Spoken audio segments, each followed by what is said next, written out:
তিনি মারা গেছে, ওয়ালাম ইউহাজ, সে হজ করে নাই, ও আলাইহিল হজ, তার উপরে হজ ফরজ ছিল, ফালিয়ামুত, সে মারা গেছে, ইনশা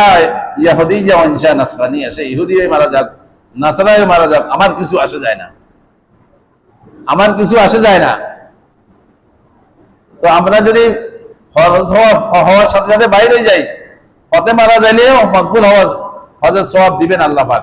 আর যদি নাম করি গড়ি মসি করি মারা যায়, তাহলে এই ধমক, তাহলে আপনি যদি আপনি যদি ফরজ হওয়ার পর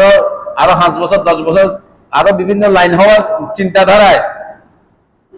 মানসিকতায় যদি বিলম্ব করে দিই, আল্লাহ না করার যে কোনো মুহূর্তে আমাদের মৃত্যু আসতে পারে। আমাদের মৃত্যুটা যদি ওই যে যেভাবে ধমক দিচ্ছেন ইহুদি নাসারার মতো হয়, কি অবস্থা হবে, কি অবস্থা হবে? বৃদ্ধ হয়ে মারা এখন খুব কম যায়, মুরব্বী হয়ে